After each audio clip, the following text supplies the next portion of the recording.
Bien-aimés dans le Seigneur, nous nous saluons au nom puissant de Jésus. Nous, c'est l'apôtre Marcel Momat, Église évangélique Man Caché, ministère de vie. Nous sommes dans notre tranche d'émission évangélique sur notre chaîne YouTube. Soyez bénis, vous qui êtes nombreux à aimer nos vidéos, à suivre les enseignements que nous donnons sous l'inspiration du Saint-Esprit.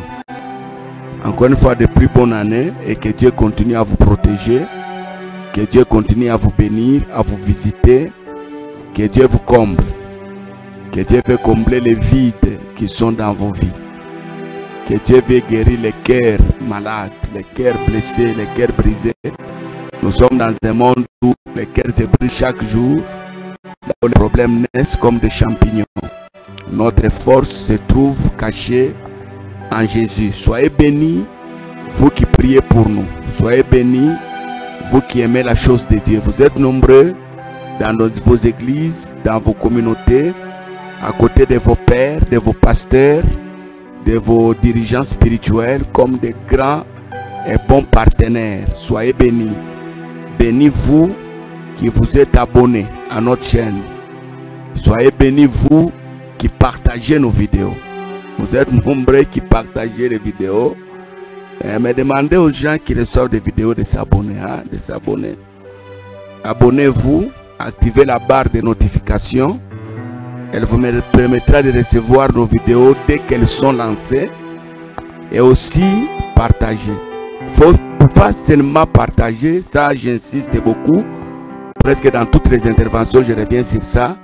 Ne partage pas sans pour autant commencer par visualiser. Visualise si tu trouves que c'est édifiant, si tu trouves que c'est bon, si tu trouves que ça peut édifier quelqu'un, si tu trouves que le message est destiné à une personne que tu connais, tu peux toujours partager et tu pourras sauver une âme. Aujourd'hui, je voulais qu'on partage un thème qui va nous aider. Pourquoi je ne dois pas négliger la prière? Pourquoi je ne dois pas négliger la prière? J'ai tiré le texte dans le livre de Luc, chapitre 10e, le verset 19. Nous lisons la parole au nom de Jésus. Voici, je vous donne le pouvoir de marcher sur les serpents et sur les scorpions et sur toute la puissance de l'ennemi, et rien ne pourra vous nuire. Voici, c'est Jésus qui s'adresse à ses disciples, à ses enfants que nous sommes, ses co-héritiers. Voici, je vous ai donné.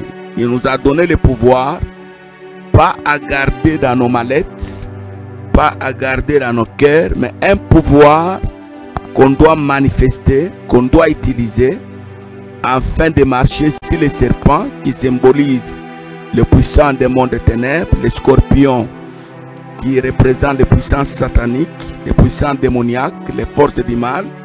Il nous a donné le pouvoir, bien aimé dans le Seigneur, sur toutes ces forces-là obscures qui agissent dans les ténèbres.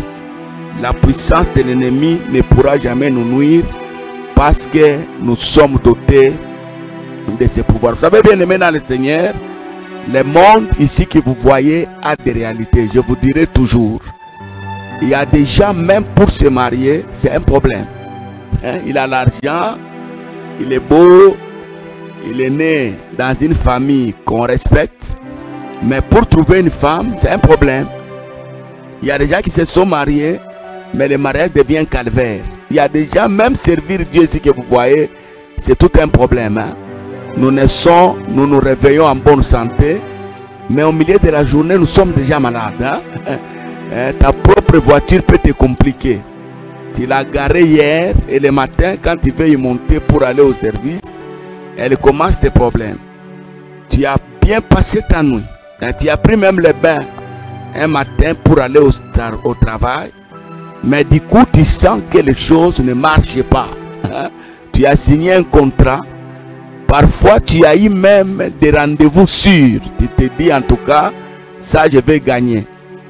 Comme quelqu'un m'a dit, aujourd'hui c'est mon jour. Mon histoire change maintenant parce que toutes les indications ont démontré, bien aimé dans le Seigneur, que tu étais dans les bons.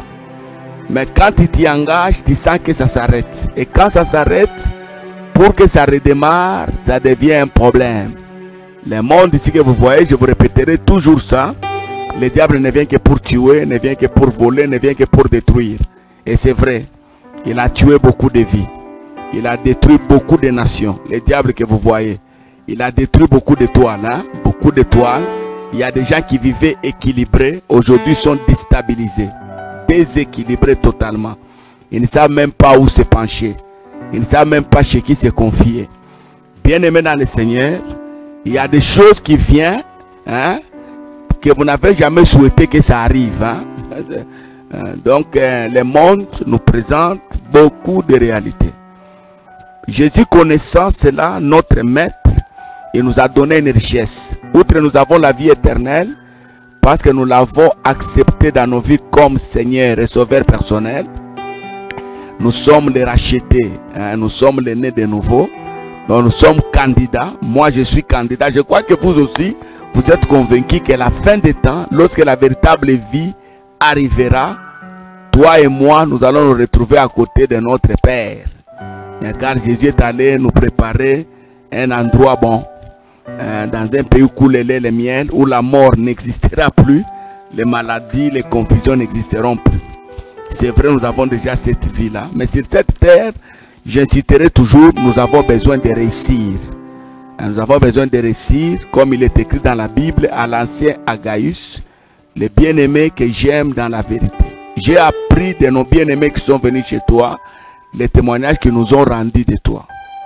Tu as vraiment excellé dans les choses de Dieu, tu pries, tu médites, tu es toujours à l'église, tu es vraiment un témoignage et un modèle là où tu vis. Mais je souhaite maintenant que tu prospères à tous égards et que tu sois en bonne santé. La pensée de Dieu, que nous puissions prospérer à tous égards. Donc si je commence quelque chose, que je ne commence pas la chose pour échouer, mais que je commence la chose pour réussir, pour aller de l'avant. Ça c'est la pensée de Dieu.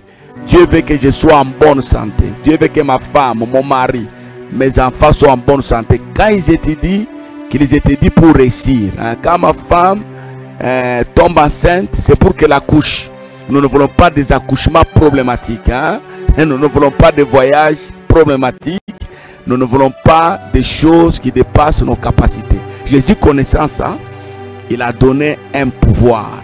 Et le pouvoir qu'il nous a donné, c'est à son nom. Il dit, voici, je vous ai donné le pouvoir de marcher sur les serpents et sur les scorpions. Même la puissance de l'ennemi ne pourra pas vous nuire. Nous avons des ennemis partout. Au sein de nos familles, ils sont là. Jésus lui-même a dit, vous aurez pour ennemi les gens de votre propre maison. Le fils aura pour ennemi son père, le père aura pour ennemi son fils. La maman aura pour ennemi sa fille, la fille aura pour ennemi sa mère.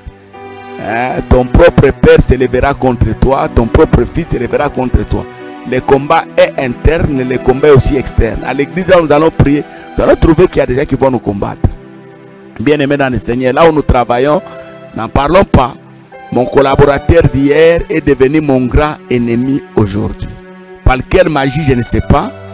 Hein, votre collaborateur d'hier, il est devenu celui qui ne gire que pour votre mort, votre disparition. Ce sont les réalités que nous allons trouver dans ce monde. Mon propre professeur qui m'enseigne, il dispense la matière pour que demain je sois un homme. C'est ce même professeur-là qui s'élève et il décide de me faire échouer sans problème. Bien-aimé dans le Seigneur, les réalités là, Jésus comprenant, il nous donne le pouvoir de marcher sur les serpents et sur les scorpions. Et il insiste, même la puissance de l'ennemi ne pourra pas nous nuire. Cette force-là, elle existe. Nous sentons que l'ennemi est là, nous sentons qu'il est décidé de nous détruire, mais il n'a pas la capacité de nous mettre à genoux parce que nous avons un pouvoir réel que Jésus nous a donné. Nous devons seulement l'exercer. Et ce pouvoir-là, nous l'exerçons dans la prière. C'est pourquoi je ne dois pas négliger la prière. Parce que le seul domaine où je dois exercer le pouvoir que Dieu m'a donné, c'est dans le domaine de la prière. J'ai la connaissance, je me dis déjà la parole, je m'efforce de vivre selon les Écritures, mais le pouvoir que Dieu m'a donné, je ne dois pas seulement l'exercer en lisant la parole, mais je dois l'exercer en la vie de la prière. Regardez Jésus lui-même, celui qui nous a donné le pouvoir, qui était le dépositaire de ce pouvoir, lui-même, il ne faisait que prier. Il a prié dans les ministères, il a prié au désert, même à la croix, il a prié, il a crié, Père, Père, pourquoi m'as-tu abandonné? Je ne peux pas négliger la prière parce que c'est le domaine dans lequel je dois exercer le pouvoir. Et la prière a la capacité d'annuler les plans du diable. Hein? La prière a la capacité de renaître, faire naître les choses à nouveau. Les choses qui étaient bloquées, détruites, tuées, la prière peut les ressusciter. Hein? Vous comprenez bien aimé dans le Seigneur, quand Jésus est arrivé devant la tombe de Lazare, il a fait la prière. Allez, Lazare sort, c'est une prière. La déclaration de la prière et Lazare sort. La prière a la capacité de me redonner une nouvelle vie. La prière me redonne la confiance. C'est la prière qui démontre que j'ai la foi. Hein? Quand quelqu'un prie, on sent qu'il a la foi. Bien-aimé dans le Seigneur, je ne dois pas négliger la prière pour ne pas donner l'occasion au diable d'installer son pouvoir sur moi. Et le pouvoir du diable, c'est un pouvoir de nuisance. Un pouvoir de nuisance. Quand le diable passe par la vie de quelqu'un, c'est pour abîmer. Hein? Il abîme, il tue, il est détruit. Bien aimé dans le Seigneur, il est détruit. Nous sommes dans le ministère il y a beaucoup d'années. Les témoignages que nous avons la grâce de travailler dans le domaine des combats spirituels.